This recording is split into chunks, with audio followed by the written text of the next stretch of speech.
Hi friends, welcome back to my channel Jaya Hegde Kannada YouTube channel. ನಾನು Jaya. Friends, ಇವತ್ತಿನ ವಿಡಿಯೋದಲ್ಲಿ ನಾನು ನೋಡಿ, ನನ್ನ ಹಿಂದ್ಗಡೆ ಕಾಣಿಸ್ತಾ ಇದೆಯಲ್ಲ ಬಾಳೆ ಮರದ ಈ ಹೂವು, ಇದಕ್ಕೇನಂತೀರ ಅಂತ ನೀವು ಗೊತ್ತಿಲ್ಲ. ನಾವು ಇದಕ್ಕೆ ಕುಂಡಿಗೆ ಅಂತ ಕರಿತೀವಿ. ಇದರಿಂದ ಒಂದು ಫರ್ಟಿಲೈಸರನ್ನು ಮಾಡಿ ತೋರಿಸ್ತೀನಿ. ಇದರಲ್ಲಿ ಪೊಟ್ಯಾಷಿಯಮ್ ತುಂಬ ಹೇರಳವಾಗಿರುತ್ತೆ.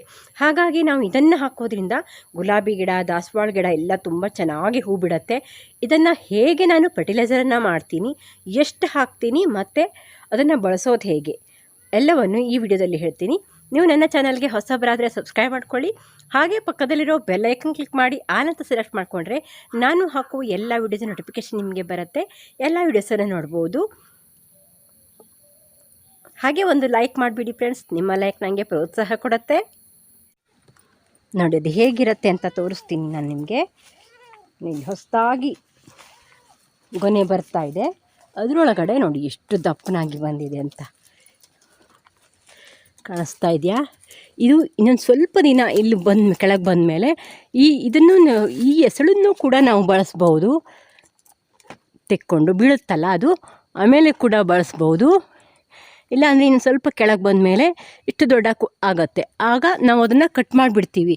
ಯಾಕಂದರೆ ಅದಕ್ಕೆ ಪೌಷ್ಟಿಕಾಂಶ ಸಾಕಾಗಲ್ಲ ಅಂತ ಕಟ್ ಮಾಡ್ತೀವಿ. ಅದನ್ನು ನಾವು ಯೂಸ್ ಮಾಡ್ಕೋಬೋದು.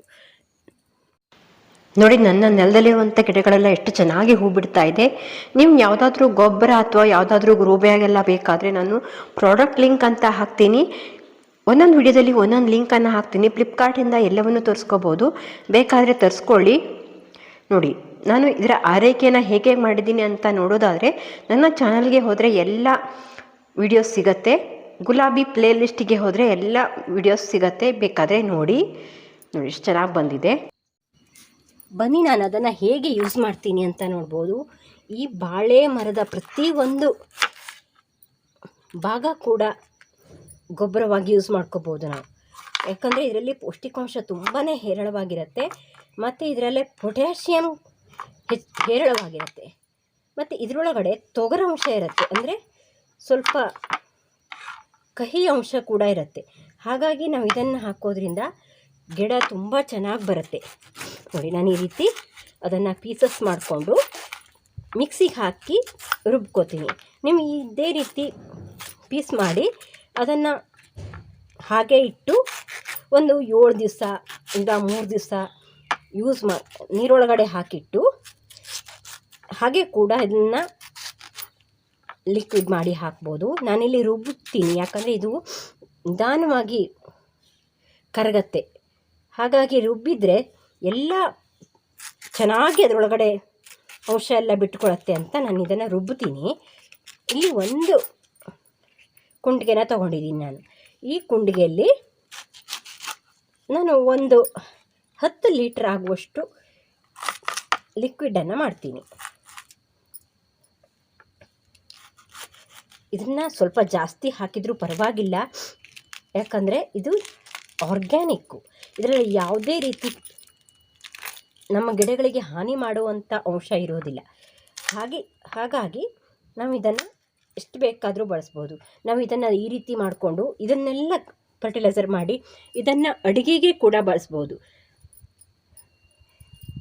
ಇದರಲ್ಲಿ ತೊಗರಂಶ ಎಲ್ಲ ಇರುತ್ತಲ್ಲ, ತುಂಬ ಒಳ್ಳೆಯ ಆಹಾರ ಇದು ನಮ್ಮ ದೇಹಕ್ಕೆ. ಇದನ್ನು ನಾನು ಚೆನ್ನಾಗಿ ಪೀಸ್ ಮಾಡಿಕೊಂಡು ಅದನ್ನು ಮಿಕ್ಸಿ ಜಾರ್ಗೆ ಹಾಕ್ಕೋತೀನಿ, ರುಬ್ಕೋತೀನಿ.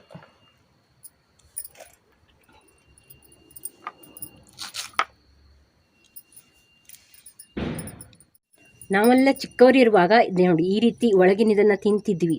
ಹಾಗೆ ಬರಿ ಬಾಯಲ್ಲಿ ಕೂಡ ತಿಂತಿದ್ವಿ. ತುಂಬ ಟೇಸ್ಟ್ ಆಗುತ್ತೆ. ಇದು ಕೂಡ ತಿನ್ಬೋದು, ತಿಂದರೆ ಚೆನ್ನಾಗಿರುತ್ತೆ ಇದು.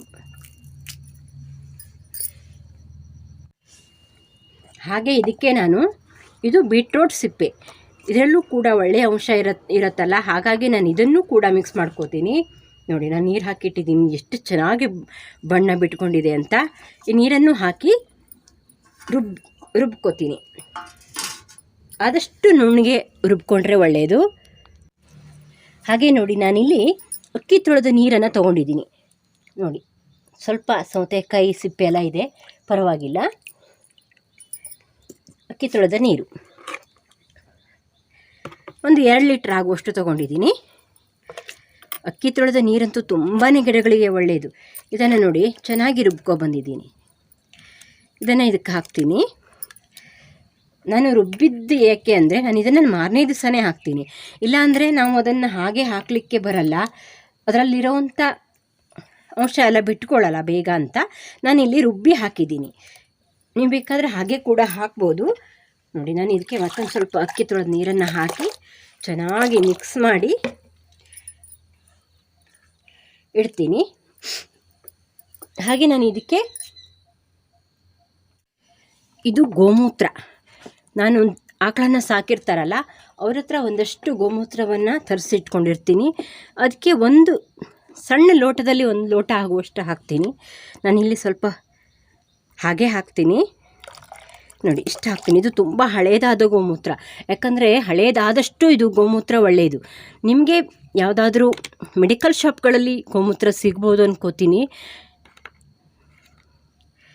ಅದನ್ನು ಒಂದು ಸ್ವಲ್ಪ ಹಾಕಿದರೆ ಇದರಲ್ಲಿ ಯೂರಿಯಾ ಪ್ರಮಾಣ ಹೆಚ್ಚಾಗಿರುತ್ತೆ, ಹಾಗಾಗಿ ನಮ್ಮ ಗಿಡಗಳಿಗೆ ತುಂಬ ಒಳ್ಳೆಯದಾಗಿರುತ್ತೆ ಇದು. ಹಾಕಿ ನಾವು ಹಾಕಿದರೆ ಯಾವುದೇ ರೀತಿಯ ಫಂಗಸ್ ಆಗಲ್ಲ, ಮತ್ತು ಇದು ಒಂದು ರೀತಿ ಪೌಷ್ಟಿಕ ಆಹಾರ ಅಂತಲೇ ಹೇಳ್ಬೋದು ನಮ್ಮ ಗಿಡಗಳಿಗೆ. ಹಾಗೆ ಇದನ್ನು ನಾನು ಹೀಗೆ ಇಟ್ಟು ಮಾರನೇ ದಿನ ನಾನು ಇದನ್ನು ಹಾಕ್ತೀನಿ. ಅದು ಎಷ್ಟು ಹಾಕ್ತೀನಿ ಅನ್ನೋದನ್ನು ತೋರಿಸ್ತೀನಿ.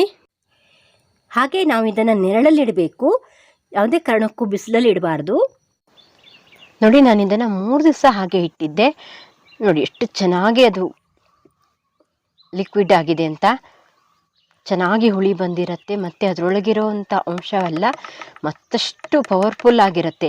ಇವತ್ತು ನಾನು ಅದನ್ನು ಯಾವ ರೀತಿ ಹಾಕೋದು, ಎಷ್ಟು ಹಾಕೋದು ಅಂತ ತೋರಿಸ್ತೀನಿ. ನೋಡಿ, ನಾನಿಲ್ಲಿ 10 ಲೀಟ್ರ್ ಬಕೆಟಲ್ಲಿ ನೀರನ್ನು ಹಾಕ್ಕೊಂಡಿದ್ದೀನಿ. ಒಂದು 8 ಲೀಟ್ರ್ ನೀರನ್ನು ಇಟ್ಕೊಂಡಿದ್ದೀನಿ. 8 ರಿಂದ 9 ಲೀಟ್ರ್ ಆಗತ್ತೆ.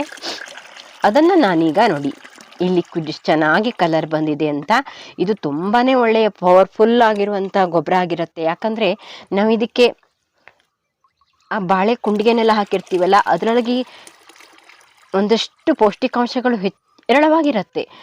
ಪೊಟ್ಯಾಷಿಯಮ್, ಕ್ಯಾಲ್ಸಿಯಮ್ ಎಲ್ಲ ಇರೋದ್ರಿಂದ ಇದನ್ನು ಹಾಕೋದ್ರಿಂದ ನಮ್ಮ ಗಿಡಗಳಿಗೆ ಒಳ್ಳೆಯ ಫರ್ಟಿಲೈಸರ್ ಆಗಿ ಕೆಲಸ ಮಾಡುತ್ತೆ.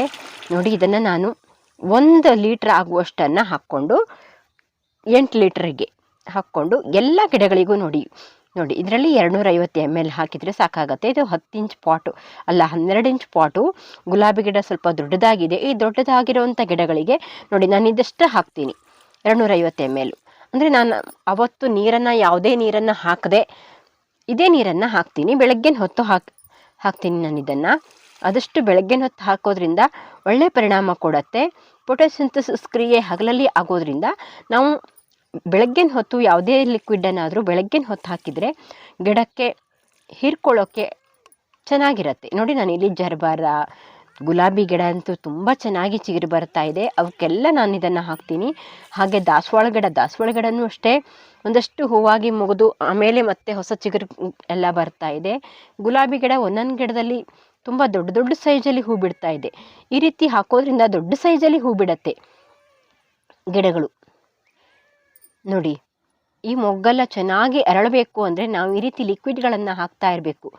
ಇದರಲ್ಲಿ ತೊಗರಿ ಅಂಶ ಎಲ್ಲ ಇರುತ್ತಲ್ಲ, ಹಾಗಾಗಿ ಇದು ಚೆನ್ನಾಗಿ ಬೇರುಗಳಿಗೆ ಸ್ಟ್ರೆಂತನ್ನು ಕೊಡುತ್ತೆ. ನೋಡಿ, ಈ ದಾಸವಾಳ ಗಿಡಕ್ಕೂ ನಾನು ಹಾಕ್ತೀನಿ. ನಮ್ಮ ಗಿಡದ ಸೈಜ್ ನೋಡಿಕೊಂಡು ಹಾಗೆ ಪಾಟಿನ ಸೈಜ್ ನೋಡಿಕೊಂಡು ಇದನ್ನು ಹಾಕ್ಬೋದು. ಸ್ವಲ್ಪ ಹೆಚ್ಚು ಕಡಿಮೆ ಆದರೂ ಪರವಾಗಿಲ್ಲ. ನಾನು ಇಲ್ಲಿ ನಿತ್ಯ ಪುಷ್ಪ ಗಿಡಕ್ಕೂ ಇದನ್ನು ಹಾಕ್ತೀನಿ. ಇದನ್ನು ಎಲ್ಲ ಗಿಡಗಳಿಗೂ ಹಾಕ್ಬೋದು, ಹಣ್ಣಿನ ಗಿಡ, ತರಕಾರಿ ಗಿಡ ಎಲ್ಲ ಗಿಡಗಳಿಗೂ ಹಾಕ್ಬೋದು. ಈ ವಿಡಿಯೋನ ಪೂರ್ತಿಯಾಗಿ ನೋಡಿದ್ದಕ್ಕೆ ಧನ್ಯವಾದ friends. Thank you for watching. ಈ ವಿಡಿಯೋ ಇಷ್ಟ ಆದರೆ ಲೈಕ್ ಮಾಡಿ, ಶೇರ್ ಮಾಡಿ, ಕಾಮೆಂಟ್ ಮಾಡಿ. ಬಾಯ್.